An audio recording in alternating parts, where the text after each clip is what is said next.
All right, Hefty here, 492W, looking at CPD number 11A. We're talking about legal and insurance issues, and then from made to stick, emotional. All right, some key points. We're going to look at some legal terms, and we'll focus on contracts, and then we'll look at insurance considerations that you can apply to your business design. And then lastly, looking at ways to use emotional connection with your marketing and social media platform. Some health law ideas with legal issues and insurance. Number one, look at the legal standpoint, and then also at insurance impacts. So what we're talking about here is making sure you understand the old private insurance industry where there was no governmental control and no regulation of it. So it was kind of the wild, wild west, and insurance companies could do whatever they wanted and set up the rules to make money. Again, the pre-existing loophole that we had. So how did the old Public Affordable Care Act with insurance industry impact things? Now, with the current insurance industry, what are some changes? Again, the pre-existing has a huge impact, but also then the individual mandate, forcing people to get insurance and then actually increasing the numbers. And then lastly, all the incentives and rewards, not only for individuals, but for small businesses to provide benefits and insurance for employees. And then last, look at the future of the health law in the insurance industry. One key change that's come up is the repeal of the individual mandate and what impact that might have, but also what might happen here in the next couple of years as we deal with the 2020 crisis and moving on. Health law and health reform is going to be one of the key components in the health industry. Again, legal and emotional here. It's a great link here to look at Medicare. Again, we're talking about how does health law impact people's emotions. Usually it comes back to self-interest. Things that impact you is what you really become emotional about, and then you care about it. It's easy to have a strong opinion about someone, the way they do things, when it's not impacting you personally. So what does the public care about? What's in it for the Medicare and Medicaid populations, which a lot of us will be dealing with in our businesses. So again, review health law from a legal standpoint for your business, insurance income impacts being old, current, and then new, look into the future now, and how does health law impact people's emotions, their self-interest. Some legal issues for your business. Again, you must have defenses against negligence. It's just based on the theory that people are required to avoid creating an unreasonable risk for others. That's a responsibility you have. So ways you do that is assumption of risk, know what those risks are and communicate it. Agreements to participate. A lot of times we're looking at waivers. That's part of that pre-screening process. And then post-screenings, again, with risks. The key here is having documentation, what we talked about in risk management. Another way to do that is using contracts.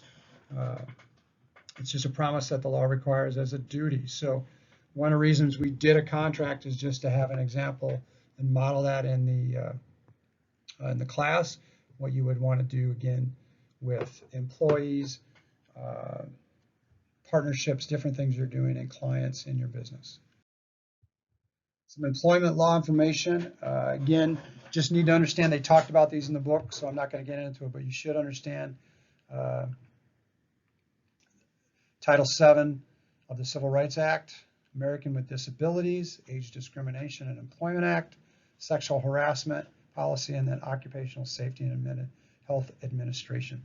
Again, these are all workplace environment, health law that you need to know.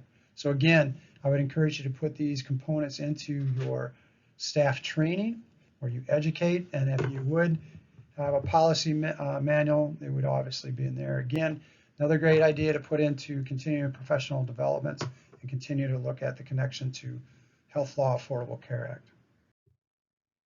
Some insurance need considerations. This is what you've got to select for your business. So there's liability insurance needs. Everyone should have general liability. You're going to have to talk about this in your business plan, so understand what it is.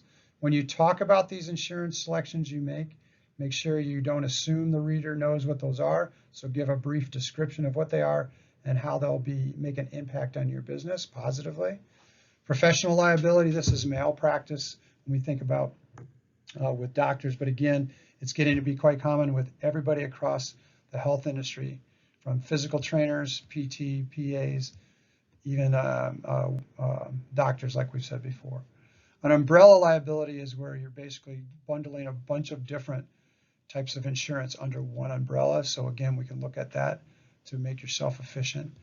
Property insurance, if you're owning the facility, you have to decide if you're owning or you're leasing the facility. Again, you have monopoly money, so I'd encourage most of you to own the facility, and you would want to have property insurance. If you're doing any type of events on or off of your facility, you're going to need event liability, which again, if you're doing community type service and involvement and involving that in your marketing plan, then you want to have that. Workers' compensation, this would be for your staff. Again, it's a great way to create safety nets for you, so I'd look at that. And then last, independent contractor liability. This is, again, if you have independent people kind of external training and coming in and doing things with your business site, then you want to have liability on that then too. So pick what ones you're going to have, create a checklist here, and then we want to talk about why, what they are and why you're using them. So again, this just goes through those different types we just talked about. Give some more clarity on those as you go. General liability, professional, umbrella, commercial, event, product, workers' comp, and independent contractor liability. Help for you here. These are some great resources. We've talked about this before, but the first one, SBA.gov, that's smallbusinessassociation.gov. Start there. Incredible. It's got tons of information and content. You can go right to the link there with the Small Business Association, and it goes right to the insurance information. And then lastly, there's one that goes specifically to Pennsylvania. Use those links. If nothing else, they become great resources and references that you can use in your final business plan. All right, workshop here, just a quick brainstorming piece. Go back there and pick out what insurance you need for your business, and then what needs to be covered for the final project. You need to look at, again, with each of those insurances, again, brief description of what they are and then why you're using them. And then if you could connect a reference to site with it, then you're all set for using it with Project 6. When we get into emotional from made to stick, what we're talking about here is making your clients and even your staff, making them care, make them feel. Again, it's that role of emotion that makes things stick with people. We've all had that experience ourselves. When you have an emotional experience, it sticks with you stronger than anything else you've been in contact with. So you want to transform that idea to make it hit the people in the gut or in the heart, make it real, from theory to reality. So a quick activity here is just, again, list different ways you could use the emotional, make them care and feel. Think of some of the examples and references from the book, but look at ones that would apply specifically to your marketing plan for your business.